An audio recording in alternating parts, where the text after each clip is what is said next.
तो again hello everyone, थोड़ी सी तो कर लेने चाहिए स्टार्ट, क्योंकि पता है एक दो बच्चे का आता है कि सर आप क्लास में पढ़ाते रहते हो, हमारे से बातें नहीं करते। तो हेलो एवरीवन, ठीक है, अब हो जाएगा। तो आगे से 1 मिनट तुम्हारे से भी किया करेंगे, फिर तो अपना काम करना है ही। हाँ, हेलो एवरीवन। तो आगे स्टार्ट करते हैं।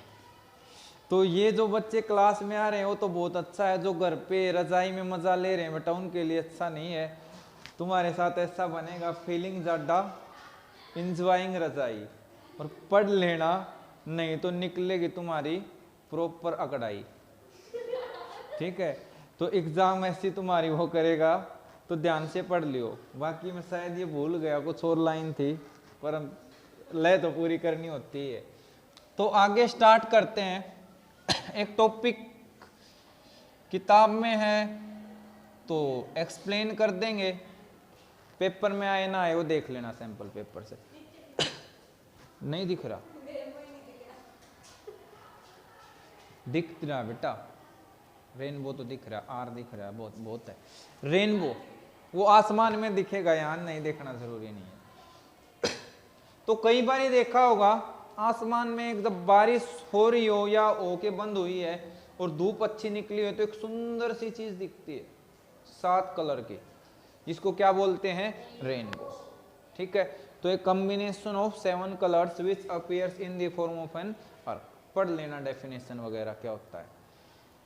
अब मैं कुछ एक किताब से हटके चीजें बता रहा हूं। रेनबो की शेप कैसी होती है? Exact shape. हाँ, यही उम्मीद थी। हम बोल लेंगे अर्क की शेप में, पर उसकी प्रॉपर शेप स्फेरिकल होती है। दिखती क्यों है? क्योंकि बीच में ओरिजिन आ जाता है। यहां से आगे का देखोगे तो नीचे की अर्थ तो गोल है ना, तो पूरी बड़ी बनती है, उसमें से आधा हिस्सा ही हमें दिखाई देता है। ठीक है, ये ऊपर ऊपर वाला टोपी, नीचे वाला कट गया। क्लियर हो गया? ठीक है, अब कंडीशन क्या होती है? क्या हो रही हो? रेन प्लस सनलाइट, उसके साथ साथ मान लिया अभी बारिश होके रुकी और आपको रेनबो देखना और दोपहर का टाइम है तो सन इस साइड होता है, तो सन से अपोजिट डायरेक्शन में देखना, यानी आपकी बैक जो है वो सन की तरफ होनी चाहिए। तो थर्ड कंडीशन क्या है? बैक टुवर्ड सन, तो ये कंडीशन होनी चाहिए। क्लियर हो गया? रेनबो को आर्टिफिशियली भी जनरेट किया जा सकता है, फाउंटेन वगैरह में भी दिख जाता है। ठीक है, या पानी के ऐसे फुहारे बनाते हैं, तो कॉम्बिनेशन का गेम है सारा। दूसरा एक पॉइंट और, जो रेनबो हम यहां खड़े हैं हमारे लिए वो अलग ड्रॉपलेट के कॉम्बिनेशन से बन सकता है। हमारे से 3 किलोमीटर आगे कोई किसी का रिलेटिव या फ्रेंड रहता, उसके लिए रेनबो दिख रहा है, वो हो सकता है हमारे लिए उन्हीं ड्रॉप्स के कॉम्बिनेशन से नहीं हो सकता है, दूसरी ड्रॉप्स के कॉम्बिनेशन से बने। तो ये सारा कॉम्बिनेशन का प्रोसेस है, किसके लिए एंगल सेटिस्फाई हो रहा है। चलें आगे। अब 2 टाइप्स का होता है।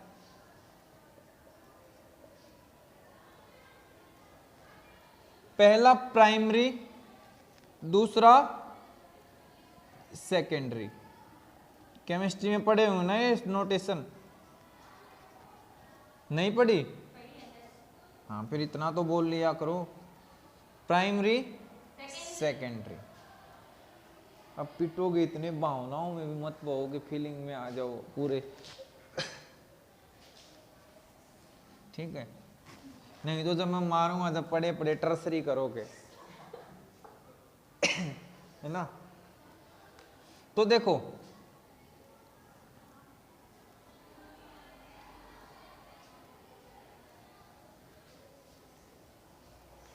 यहां से आई सनलाइट,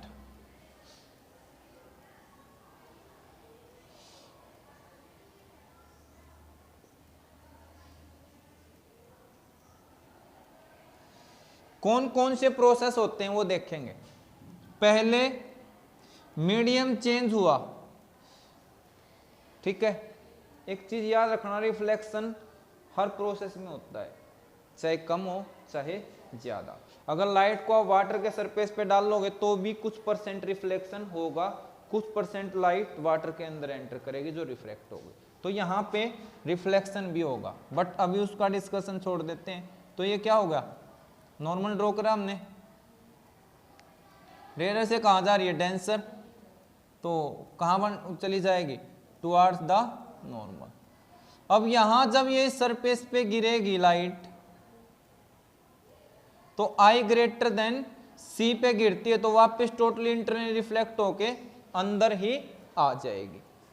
अब यहां से फिर क्या हुआ, ऐसे जाना था, नॉर्मल ड्रॉ करा, डेंसर से रेयर में क्या होगा, नॉर्मल से दूर हट जाएगी। क्लियर है, नॉर्मल एक बार देख लेते हैं कहाँ बनेगा, इस पे था ना,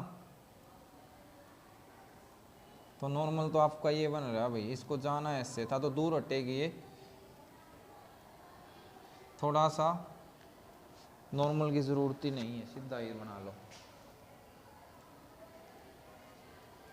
ये रिफ्रैक्ट होके कहाँ से निकलाएगी, इधर, क्योंकि हर एक में नॉर्मल बनाओगे लंबा चला जाएगा डायग्राम दूर में। क्लियर हो गया। दूसरे वाले को भी क्या करो, यहाँ से सीधी भेजो इधर, इधर और नीचे ले आओ, इसको भी यहाँ मिला दो। क्लियर होगा। यहाँ हमारे पास ऑब्जर्वर है, तो ऑब्जर्वर के पास जो फर्स्ट की लाइट पहुंचेगी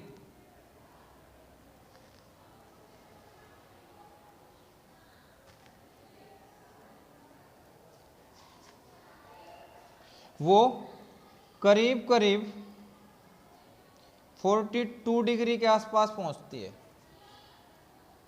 ठीक है। इनका जो दोनों का एवरेज एंगल रहता है वो 42 के आसपास, एक का शायद 41 है और एक का 43 डिग्री रहेगा।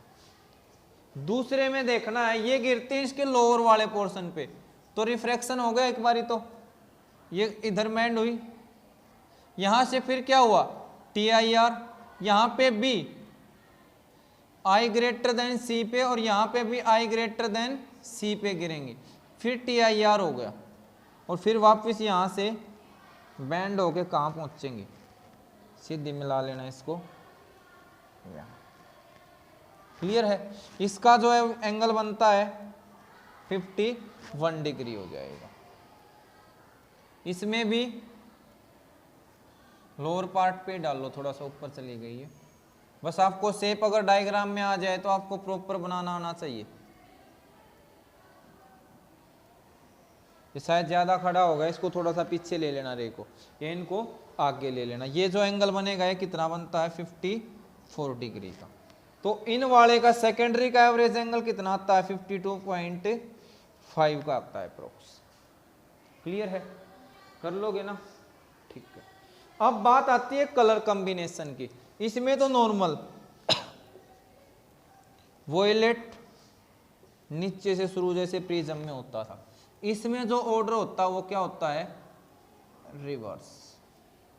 यानी इसमें violet, indigo, blue, green, yellow, orange, red.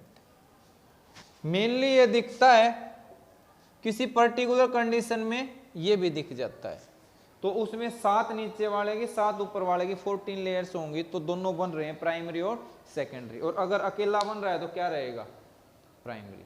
समझ आ गया। एवरेज एंगल भी देख लिया, सारी चीजें क्या क्या रीजन। अब दोनों में डिफरेंस पूछे तो प्राइमरी ये वाला है और ये वाला क्या है, सेकेंडरी। तो प्राइमरी में एक रिफ्लेक्शन, क्लियर। यहां क्या हुआ, रिफ्रैक्शन, यहां भी क्या हुआ, रिफ्रैक्शन। तो 2 रिफ्रैक्शन और एक क्या हुआ, TIR। आपसे कई बार ये नहीं पूछता, ऑप्शन में ना मिले तो ये 2 पक्का लिखने हैं। इसमें एक रिफ्लेक्शन प्लस 2 रिफ्रैक्शन, 2 TIR। अगर टोटल रिफ्लेक्शन पूछे तो एक और एक 2 और एक और 2 3, पर आपके बुक में यही ये मेंशन करेगा। अगर ज़्यादा डिटेल में ऑप्शन ऐसे बना के दे दे, किसी में 3 दे दिए कि कितने होते हैं, इसमें ही पूछ लिया 2 या 3, तो 2 वाला भी ठीक है, और अगर देख लेना सेंस अपने आप पता चल जाएगी, ठीक है। और अगर अलग अलग जिक्र कर रहा है TIR का और रिफ्लेक्शन को अलग अलग काउंट कर रहा है तो अलग अलग काउंटिंग बता देंगे, कर लोगे। तो ये था हमारा आई का जितना भी पार्ट है और आई नेचर से रिलेटेड फिनोमिनास। आई तो भी आएगा।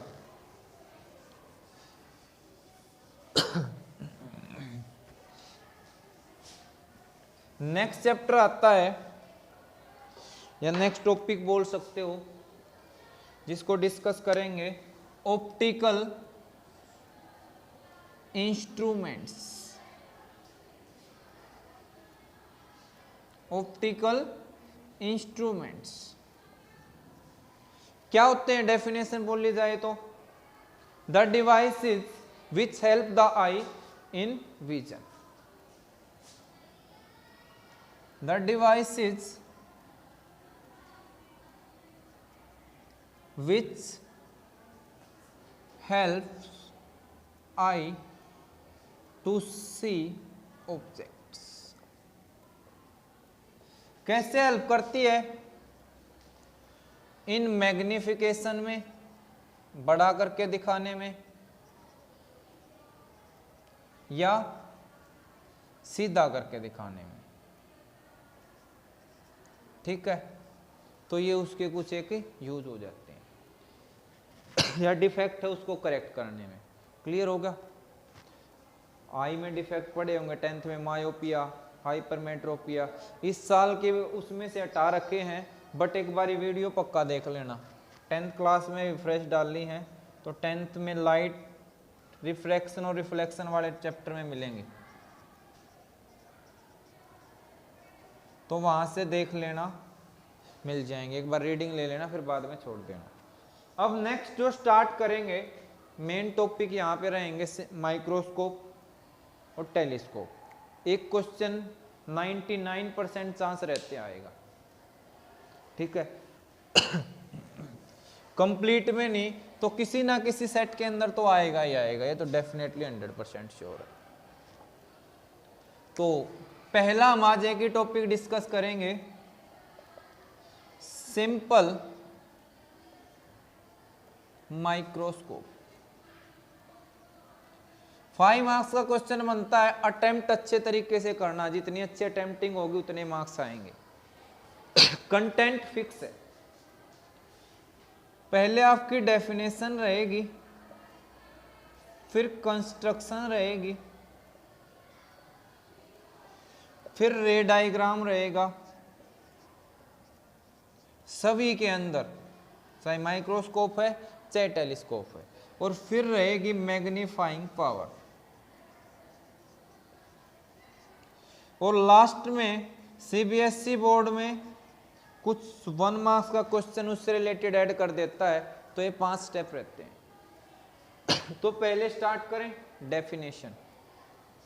हो सकता है उसके आप यूज भी लिख सकते हो, तो यूज पूछे तो लिख देना, अदरवाइज ये लगे कंटेंट कम है तो एक लाइन में आप लिख सकते हो पॉजिटिव इंप्रेशन के लिए। तो डेफिनेशन क्या बन जाएगी? माइक्रोस्कोप क्या होता है, जिसका दूसरा नाम है मैग्नीफाइंग ग्लास भी बोलते हैं इसको। तो इट इज ए डिवाइस जो क्या करे, स्मॉल ऑब्जेक्ट्स को बड़ा करके दिखाए। डेफिनेशन हो जाएगी। Construction, it is made by using a single convex lens, a single convex lens of small focal length।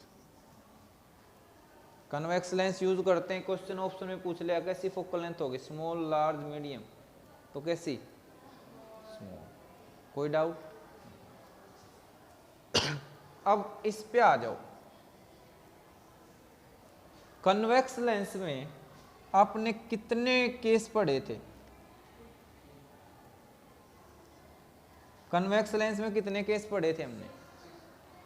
6 case पढ़े थे। तो 6 केस में से कितने केस में बड़ी इमेज आती थी? इन्फिनिटी वाले में पॉइंट साइज की आती थी, बियॉन्ड सी वाले में छोटी आती थी, सी पे सेम साइज, सी और एफ के बीच में थी तो क्या था? बड़ी हो रही थी। उससे अगले में भी बड़ी बट इन्फिनिटी पे, और पी और एफ के बीच में बड़ी आ रही थी। अब मैं कहूं बड़ी भी और सीधी भी हो तो ऐसा कौन सा केस था? जब ऑब्जेक्ट को कहां रख दें? पोल और फोकस के बीच में रख दें, तो उस केस में कैसी थी? सीधी इमेज थी और बड़ी बन रही थी। तो मान लिया आप किसी चीज को देख रहे हो, अगर वो उल्टी दिखेगी तो समझने में तो आधी तो वैसे परेशानी हो जाएगी। किसी उसको देख रहे हो, केकड़े को, गर्दन भी तो चाहिए ना उसको, तो उल्टा दिखेगा, टांग ही नहीं दिख, पता चलेंगे कौन सी टांग है या सिर है। ठीक है, यो उसको देख लो, एक मूंछों वाला मकोड़ा होता है। किसी भी चीज को देख लो, मतलब उल्टा दिखेगा तो उसकी समझ ही नहीं आएगी। ठीक है, घड़ी को ठीक करवाने के लिए इसका यूज होता है, तो देखेगा तो सुइयां ही उल्टी दिखेंगी, तो ठीक दूसरी करनी थी, काट देगा दूसरी को। तो ध्यान रखना है। तो इसमें ये आपने लेंस लिया, ये उसका क्या होगा? सेंटर। लेंस में पोल की जगह हम ऑप्टिकल सेंटर लेते हैं, तो पोल वाला कंसेप्ट छोड़ देना, ऑप्टिकल सेंटर और फोकस के बीच में आपका क्या रहेगा? ऑब्जेक्ट। डायग्राम आपका 4 लाइन का चलना चाहिए। ये रे क्या कहां जाएगी? पैरेलल। इधर भी फोकस, इधर 2f, इधर 2f। ठीक है, तो ये रे कहां जाती है? इधर। और ये वाली, ये तो कुछ वो हो गई ना, सीधी नहीं बनी जहां तक है, ये वाली में गड़बड़ हो रखी है, और ये वाली उधर चली गई। तो इनमें गैप क्या हो रहा है? थोड़ा सा इसको नजदीक ले लेते हैं और क्लियर आ जाएगा।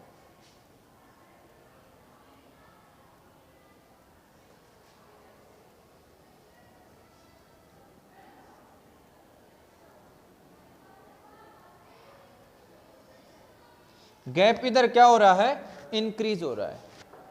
तो क्या होगा? इसको क्या करें हम? पीछे एक्सटेंड। तो यहां ये पॉइंट कैसा था?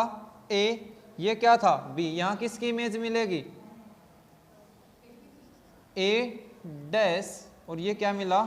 B dash. इमेज मिल गई। अब हेल्ड क्लोज टू आई, इस लेंस को जो वो देखने वाला देखता होगा, इससे रखता है नजदीक। ठीक है, तो क्लोज टू आई। तो जब आपको आई को दिख रही है प्रॉपरली वो चीज, इट मीन्स वो आई से कितने डिस्टेंस पे रखी है? 25 सेंटीमीटर, जिसको हम list distance of distinct vision बोलते थे। बस इसमें थोड़ा सा आई का कंसेप्ट और समझ लेना, फिर अच्छे से क्लियर हो जाएगा। तो आपकी जो आई बिल्कुल कहां रहेगी? बड़ा दिखा देते हैं, बट रहेगी बिल्कुल इसके पास। ठीक है, तो ये इमेज कहां बनेगी आपकी? लेंस से मानो या आई से मानो, नियरली सेम डी डिस्टेंस पे। क्लियर है? मैं बुक की तरह स्टेटमेंट नहीं लिखवाऊंगा कि पहले लेंस सी थी फिर आई उसके क्लोज थी तो उससे इतने डिस्टेंस पे, आपको पहले ही मान लेना। आगे चलते हैं। रे डायग्राम हो गया, डेफिनेशन, कंस्ट्रक्शन। अब आता है मैग्निफिकेशन, मैग्नीफाइंग पावर। मैग्नीफाई करने का मतलब क्या बताया था? क्यों कितना बड़ा करके दिखा रहे हो, इमेज को ही देखना है। अब हो सकता है जब हम माइक्रोस्कोप और टेलीस्कोप पढ़ें, एक कंपाउंड माइक्रोस्कोप में तो चीज इतनी छोटी होती है कि उसका पता ही नहीं चलता कितने साइज की थी, तो वहां पे फुटा लेके बैठ जाना उसका साइज मेजर करने। इतना छोटा होता है तो वहां पे हम साइज पे नहीं, यहाँ पे किस में काम करेंगे, एंगल में काम करेंगे। किस में काम करेंगे, उसका एंगुलर डायमीटर लेंगे, एंगुलर साइज लेंगे। क्लियर है। तो मैग्निफिकेशन क्या बताया, एंगल सबटेंडेड, इमेज का चेक करते थे ना पहले, तो बाई इमेज, और नीचे एंगल सबटेंडेड बाई ऑब्जेक्ट, और दोनों कहां पे, एट आई। किस पे बनना चाहिए, एक खास बात, एक स्टेटमेंट और लिखनी है, when both object and image are placed at D. दोनों कितने डिस्टेंस पे रखे होने चाहिए, डी पे, तभी तो बराबरी होगी ना, तभी तो बराबर एंगुलर में। एक कहीं रखा है, एक कहीं रखा है, तो क्या एंगल आएगा। तो अब एक बात और ध्यान रखनी, जो डी पे नहीं रखा तो उसको क्या करोगे, डी पे जबरदस्ती लेके आना, ठीक है, उसको चट्टू वगैरह लगा के डी पे लेके आना। क्लियर हो गया, ठीक है। तो अब मैं स्टार्ट करता हूं थोड़ा सा डेरिवेशन पार्ट। ऑब्जेक्ट का एंगल क्या मानना है, अल्फा, इमेज का बीटा। तो m कितना होगा, बीटा वाई अल्फा, और जो डी पे नहीं था उसको बीटा, ठीक है, बीटा वाई अल्फा, जो ऑब्जेक्ट पे नहीं था उसको बीटा, और उसको डी तक घसीटा। तो ऐसे करना है, ठीक है। तो अब देखो भाई, ऑब्जेक्ट कहां पे है, डी तो आई से ये है, तो इस ऑब्जेक्ट को क्या करो, डी तक घसीटो, ठीक है। तो बट जब आप लेके आओ तो साइज में बदलाव नहीं करना है। तो मैंने जो ऑब्जेक्ट को रखा वो ए डैश बोल दिया, और बेस तो पॉइंट ही तो लोकेशन, ठीक है, उसको क्या लिख लिया, बी डैश, सॉरी ए डैश तो था ना पहले, A1 लिखेंगे, क्या लिखेंगे उसको, A1। क्लियर हो गया। बस जब स्मॉल एंगल होते हैं तो बीटा टेंजेंट बीटा बीटा के इक्वल होता है, तो उल्टा भी तो लिख सकते हैं, यस और नो। अब ऑब्जेक्ट का एंगल क्या माना था,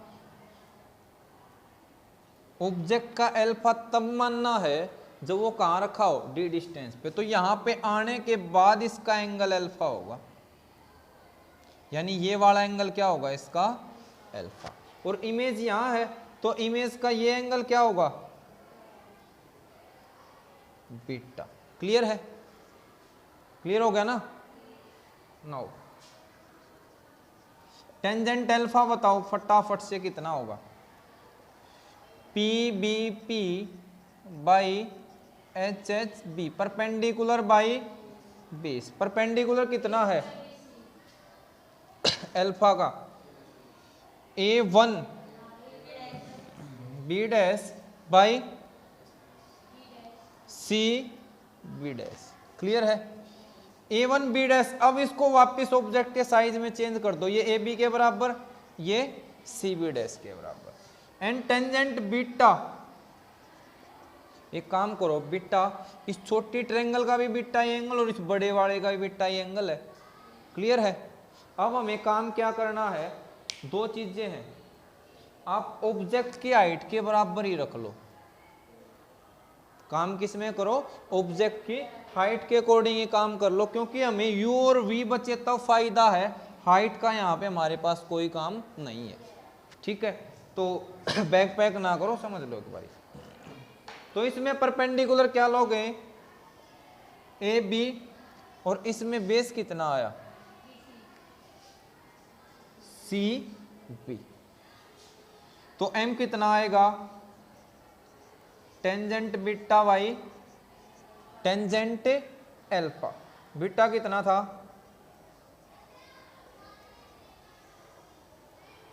कट गया, C B dash by C B.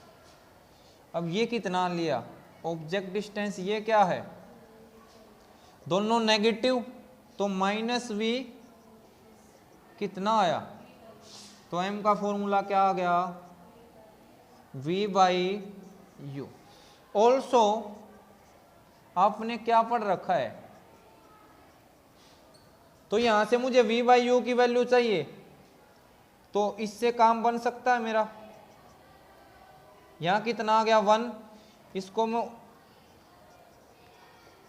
इधर भेजता हूं, तो v बाई यू कितना आया, बोलो, ये इधर पॉजिटिव, ये उधर जाके 1 माइनस वी बाई एफ।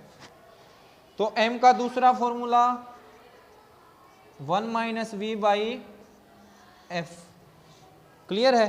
अब v कितने, क्या हुआ बेटा, समझ नहीं आ रहा, v कितने डिस्टेंस पे एक्चुअली देखा जाए तो d पे, तो विद साइन कितना पुट हो जाएगा, माइनस टी। तो यहां पुट कर लेते हैं 1 माइनस माइनस क्या हो गया, तो 1 बाई। क्लियर है। तो तीनों फॉर्मूले याद होने चाहिए। एक इसका यूज पूछ सकता है, घड़ी मेकर, और कौन यूज करते हैं, साइंस लैब में यूज करते हैं, वो बचपन में यूज करते थे। सरकारी स्कूल में दूसरे शर्ट पे टिकारी बनाई और शर्ट में धुआं उठा दिया, छेद होता था, वो कागज जलाने के लिए यूज होता है, कंसंट्रेट करता है, तो हमने खूब, ठीक है। तो क्लियर हो गया मैग्निफिकेशन के तीनों फॉर्मूले।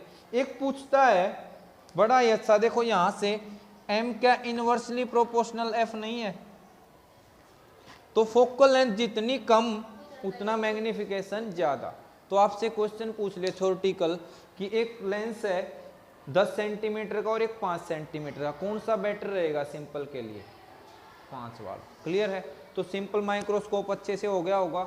मिलते हैं नेक्स्ट माइक्रोस्कोप दूसरा सा लेके, अब अगली बार और जीवाणु देखेंगे दही के, ठीक है, कंपाउंड माइक्रोस्कोप में। कोई बात नहीं, उसके बाद ग्रह भी दिखाएंगे, तारे भी दिखाएंगे, तो इतना बुरा चेहरा मत बनाओ, ठीक है। मिलते हैं नेक्स्ट क्लास में, बाय।